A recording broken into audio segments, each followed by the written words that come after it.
ಹಿಂದೂ ಸಮ್ಮೇಳನ ಆಯೋಜನಾ ಸಮಿತಿ ಓಂ ಉಪನಗರ್ ವತಿಯಿಂದ ಇಂದು ಅದ್ಧೂರಿಯಾಗಿ ಜರುಗಿದ ಹಿಂದೂ ಸಮ್ಮೇಳನದ ಶೋಭಾಯಾತ್ರೆಯನ್ನು ಬಿಜೆಪಿ ನಗರ ಅಧ್ಯಕ್ಷ ಚಂದು ಪಾಟೀಲ್ ಉದ್ಘಾಟಿಸಿದರು.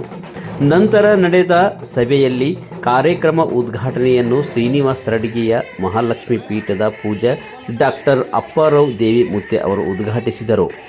ಈ ಸಂದರ್ಭದಲ್ಲಿ ಕುಸ್ನೂರ್ ಶ್ರೀಗಳು, ಸಮಿತಿ ಅಧ್ಯಕ್ಷ ಲಿಂಗರಾಜ್ ಶಿರ್ಗಾಪುರ್, ಜೆ ನಾಗರಾಜ್, ಸೂರ್ಯಕಾಂತ್ ಕೆಬಿ, ಶರಣು ಸೀಗಿ, ರಾಜಶೇಖರ್ ಮಾಗ, ನೇಮಿನಾಥ್ ಜೈನ್, ರವಿಶರಣ್ ಅಗ್ಗಿಮಠ್, ರಾಚಯ್ಯ ಮಠಪತಿ, ಶಿವ್ ಗುತ್ತೇದಾರ್ ಸೇರಿದಂತೆ ವಿವಿಧ ಬಡಾವಣೆಯ ನೂರಾರು ಮಹಿಳೆಯರು, ಯುವಕರು, ಮಕ್ಕಳು, ಜನರು ಭಾಗವಹಿಸಿದರು.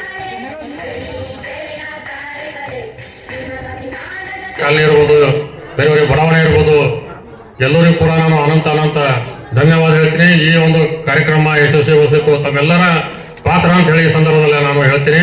ಅದೇ ರೀತಿ ನಮ್ಮ ಮಾಧ್ಯಮ ಮಿತ್ರರಿಗೂ, ನಮ್ಮ ಪೊಲೀಸ್ ಇಲಾಖೆಗೂ ಕೂಡ ನಾನು ಸಾಕಷ್ಟು ತುಂಬ ಹೃದಯ ಧನ್ಯವಾದ ಹೇಳ್ತೀನಿ. ಈಗಾಗಲೇ ನಮ್ಮ ವಕ್ತಾರರು ಹೇಳಿದಂತೆ ನಾವೆಲ್ಲ ಬಹಳ ಜಾಗೃತಗೊಳ್ಬೇಕಾಗ್ಯದ.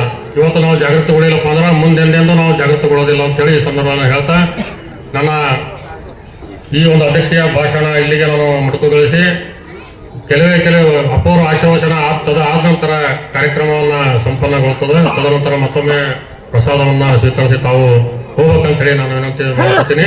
ಇನ್ನು ಕೇವಲ 15 ನಿಮಿಷದಲ್ಲಿ ಕಾರ್ಯಕ್ರಮವನ್ನು ಮುಗಿತದೆ. ತಾವೆಲ್ಲರೂ ಶಾಂತ ರೀತಿಯಿಂದ ಅಪ್ಪೂರ್ ಅವರ ಆಶೀರ್ವಚನ ಭಾಷಣವನ್ನು ಕೇಳಬೇಕಂತೇಳಿ ನಾನು ಮತ್ತೊಮ್ಮೆ ವಿನಂತಿ ಮಾಡ್ಕೊತೀನಿ. ಅದೇ ರೀತಿ ಎಲ್ಲರಿಗೂ ಮೊದಲೊಮ್ಮೆ ಎಲ್ಲ ನಮ್ಮ ಟ್ರಸ್ಟ್ನ ಪದಾಧಿಕಾರಿಗಳು, ನಮ್ಮ ಸಮಿತಿಯ ಪದಾಧಿಕಾರಿಗಳು ಮತ್ತು ಎಲ್ಲ ಹಗಲಿರುವ ಇಲ್ಲಿ ದುಡಿದಂಥ ಎಲ್ಲರಿಗೂ ಕೂಡ ನಾನು ಮತ್ತು ನಮ್ಮ ನಮ್ಮ ಜೆ ನಾಗರಾಜ್ ಸರ್ ಅವರಿಗೂ ಮತ್ತು ರವಿಶರಣ್ ಅವರಿಗೂ ಮತ್ತು ಶರಣು ಸಿಗಿ ಸರ್ ಅವರಿಗೂ, ಬಳಸಿಸಿ ಸರ್ ಅವರಿಗೂ ಅನೇಕರು ಹಗಲು ರಾತ್ರಿ ಅನ್ನೋದೇ ನಮ್ಮ ಜೊತೆ ಕೈ ಜೋಡಿಸಿ ಇವತ್ತು ಈ ಒಂದು ಅತ್ಯಂತ ಬಹಳ ಅರ್ಥಪೂರ್ಣವಾದಂಥ ಕಾರ್ಯಕ್ರಮ ಇದು ಆಗಿದೆ ಅಂತ ನಾನು ಬಹಳ ಹೆಮ್ಮೆಯಿಂದ ಹೇಳ್ತೀನಿ. ಮತ್ತೊಮ್ಮೆ ತಮ್ಮೆಲ್ಲರಿಗೂ ನಾನು ಮತ್ತೊಮ್ಮೆ ಅಭಿನಂದನೆ ಹೇಳ್ತಾ ಧನ್ಯವಾದ. ಜೈ ಹಿಂದ್, ಜೈ ಕರ್ನಾಟಕ. ಕಲಿಸ್ತೇವು, ಬದುಕಿಗೆ ಒಂದು ಆಶ್ರಯ ಕೊಡ್ತೇವೆ, ಹೌದಾ ಇಲ್ಲ? ಅದಕ್ಕೆ ಈಗ ಸರಣಿಯೊಳಗೆ ಶಕ್ತಿ ಪೀಠದೊಳಗೆ ಕ್ಷೇತ್ರ ಮಾಡ್ಯದ, ದಾಸೋಹ ನಡೆದದ. ಅದಕ್ಕೆ ಒಂದು ಸಲ ಹಿಂಗೆ ನಮಗಿರ್ತಕ್ಕಂಥ ಗೋಪಾಲ್ಜಿಯವ್ರ ಮೀಟಿಂಗ್ ಕರೆದು ಏನಂದ್ರೆ ಪ್ರತಿಯೊಂದು ಮನೆಗೆ ಎಷ್ಟು ಆಕಳುಗಳವ, ಆಕಳ ಸಂರಕ್ಷಣೆ ಮಾಡಿರಿ, ನಮ್ಮ ಹಿಂದುತ್ವ ಜವಾಬ್ದಾರಿ ಅದ. ಗೋಮಾತ್ಮೆ ಅಂದ್ರೆ 2ನೇ ತಾಯಿ ಇದ್ದಾಳ. ನಮಗೆ ಹಡದ ತಾಯಿ 1 ವರ್ಷ 9 ತಿಂಗಳ 2 ವರ್ಷ ಹಾಲು ಕುಡಿಸ್ತಾರ, ಜೀವನ ಪರ್ಯಂತ ಹಾಲು ಕುಡಿಸ್ತಾಳ ಗೋಮಾತೆ. ಆ ಸಂರಕ್ಷಣೆ ಮಾಡ್ರಿ ಅಂಥೇಳಿ ಮೊದಲು ಮಠಾಧೀಶರಿಗೆ ಕರೆದ್ರು. ಇವರೆಲ್ಲ ಏನು ಮಾಡಿರಪ್ಪ ಅಂತಂದ್ರೆ, ಯಡಿಯೂರಪ್ಪ ಹೆಂಗೆ ಮಠಕ್ಕೆ ಫಂಡ್ ಕೊಟ್ಟಾನಂತೇಳಿ ಈ RSSದಿಂದ ಸಿಗಂಗೆ ಕಾಣುತ್ತೆ ಫಂಡ್ ಅಂತ ಸುಮಾರು ಒಂದು 50-60 ಮಂದಿ ಮಠಾಧೀಶರು ಬಂದೆವು. ನಾವೆಲ್ಲ ನಮ್ಮ ಆಸೆ ಇಟ್ಕೊಂಡು ಬಂದಿದ್ದೇವೆ, ಒಳಗಿಂದ ಬೇರೆನೇ ಫಂಡ್ ಕೊಡ್ತಾರಂತ ಅಲ್ಲಿ ನೆಲದ ಬಳಿಕ ಅವ್ರು ಏನು ಹೇಳಿದ್ರು ಅಂತಂದ್ರೆ, ಸಮಾಜಕ್ಕೆ ಒಂದು ಒಳಿತಾದ ಸಂದೇಶ ನೀವು ಕೊಡಬೇಕಾದ್ರೆ, ಗೋರಕ್ಷಣೆ ಮಾಡಬೇಕಾದ್ರೆ ಎಲ್ಲರ ಮಠದೊಳಗೆ ಮೊದಲು ಆಕಳುಗಳು ಸಾಧ್ಯ ಆದಷ್ಟು ಸದೂರಿ. ಕೊನೆಗೆ 16-26 ಹೌದು ಒಂದು ಮಾನದಂಡನೇ. ಮಠಾಧೀಶರದ ಒಂದು ಪ್ರಶ್ನೆ ಇತ್ತು, ಸುಮ್ಮನೆ ಕುಂತರು. ಹೌದ್ರಿ, ಆಕಳೆಲ್ಲ ಸದುತ್ತೇವರು ಕಾಯೋರಿಲ್ಲ, ಲೇಬರ್ ಸಮಸ್ಯೆ ಅದ. ಹೇಳೋಪರಿ ಅದಕ್ಕೊಂದು ಪರಿಹಾರ ಯಾರು ಹತ್ತಿರ ಹುಡ್ತು, ಯಾರು ತಲೆ ಹೊಡ್ತದೋ. ಅದಕ್ಕೆ ನಾ ಹೇಳ್ದ, ಮನೆಯೊಳಗೆ ಒಂದು ಮಗು ಇಲ್ಲ ಅಂತಂದ್ರೆ ಲಕ್ಷ ಗಂಟ್ಲೆ ಖರ್ಚು ಮಾಡಿ ದವಾಖಾನಿಗೆ ಹೋಗಿ IVF ಮಾಡಿಕೊಂಡು ಏನೆಲ್ಲ ಮಾಡಿಕೊಂಡು ಕೋಟಿ ಗಂಟ್ಲೆ ಖರ್ಚು ಮಾಡಿಗೆಸಿಂದ ಒಂದು ಮಗು ಪಡೀಲಿಕ್ಕೆ ಪ್ರಯತ್ನ ಮಾಡ್ತೀರಿ.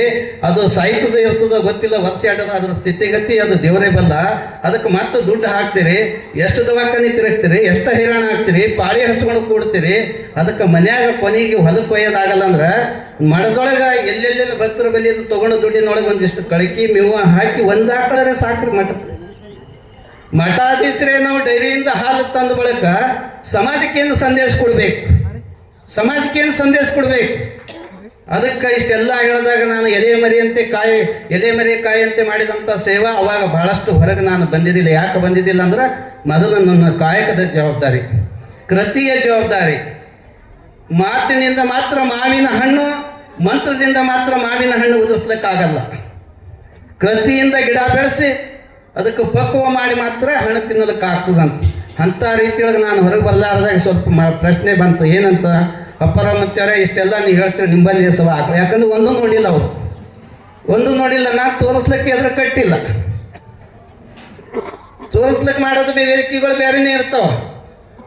ಮಾತಿಲ್ಲೆಲ್ಲ ಹೇಳೋದು ಇದು ಎಲ್ಲ ಮುಗಿದ ಬಳಕ ಮತ್ತೆ ಹೋಗೋದು ಬೇರೆ ಕಡೆನೇ. ಏನು ಮಾತಾಡಿರ್ತೇವೆ ಅದ್ರ ತತ್ವಿರದ್ದೇ ನಾವು ಕೆಲಸ ಮಾಡೋದು ಹೊರಗೆ. ಅಂಥ ರೀತಿ ಒಳಗೆ ನಾ ಗೋಪಾಲ್ಜಿಯವ್ರಿಗೆ ಹೇಳ್ದೆ, ಈಗ ಎಷ್ಟು ಮಂದಿ ಮಠಾಧೀಶರು ನಾ ಇನ್ನೊಬ್ಬರ ಬಗ್ಗೆ ಮಾತಾಡೋಕ್ಕೆ ನಾನು ಸಂಘಟ ನಡ್ರಿ 35 ಆಕಳ ನಿಮ್ಗೆ ಸಾಕ್ಷಿ ಮಾಡಿಸ್ತೀನಿ. ನಾನು ಇಲ್ದೇನೆ ಹೋಗಿ ಊರಾಗ ಹೋಗಿ ಮುತ್ತೇರ ಬಳಿ ಆಕಳ ಅವ ಏನಂತ ಕೇಳ್ರಿ ಸಾಕತ್ ಹೇಳಿ. ಇಲ್ಲ ನಂಗೆ ಗೊತ್ತಿಲ್ಲದೆ ಯಾವಾಗಾರ ಬಂದು ಊರಾಗ ಕೇಳ್ರಿ ಅಂತ ಹೇಳಿ. ಮುತ್ತೇರ ಬಳಿ ಆಕಳ ಅವನ ಏನಿಲ್ಲ. ಅವು ಕರೆ ತಕ್ಲೀಫ್ ಆಗ್ಯದ, ನನಗರೆ ತಕ್ಲೀಫ್ ಆಗ್ಯದ, ಅದು ಬೇರೆ ವಿಷಯ. ಅಂದ್ರೆ ನಾ ಹೇಳ್ತಕ್ಕದೇನು ಗೋರಕ್ಷಣೆ, ಹಿಂದೂ ರಕ್ಷಣೆ, ಇವು ಎರಡು ಮೊದಲು ನಾವು ಇಟ್ಕೊಂಡ್ರೆ ಮಾತ್ರ ನಮ್ಮ ಜೀವನ ಸಾರ್ಥಕ್ಕಾಗ್ತದೆ. ಇವತ್ತು ಮೊದಲನೇ ಸಲ ಗೋಮಾತೆ ಬಗ್ಗೆ ಮಾತಾಡಿದ ವೇದಿಕೆ ಮೇಲೆ, ಯಾಕಂದರೆ ಈಗ ನಾವು ಗೋಶಾಲೆ ಮಾಡ್ತಾ ಇದ್ದೀನಿ. ಗೋಶಾಲೆ ಅಂದಾಗ ಮತ್ತು ಹೈನುಗಾರಿಕೆ ವ್ಯತ್ಯಾಸದ ನಿಮಗೆ ಗೊತ್ತಿರಲಿ. ಹೈನುಗಾರಿಕೆ ಮಾಡ್ತಕ್ಕಂಥದ್ದು ಲಾಭಕ್ಕಾಗಿ, ಹೈನುಗಾರಿಕೆ ಮಾಡ್ತಕ್ಕಂಥದ್ದು ವ್ಯವಹಾರಕ್ಕಾಗಿ, ಹೈನುಗಾರಿಕೆಯಿಂದ ನಾವು ತಗೋತಕ್ಕಂಥ ಆಮದಾನಿಗಾಗಿ. ಆದ್ರೆ ಗೋಶಾಲೆ ಮಾಡ್ತಕ್ಕಂಥದ್ದು ಲಾಭ ನಷ್ಟ ಅದು ಗೊತ್ತಿಲ್ಲ, ಭಗವಂತನಿಗೆ ಗೊತ್ತು.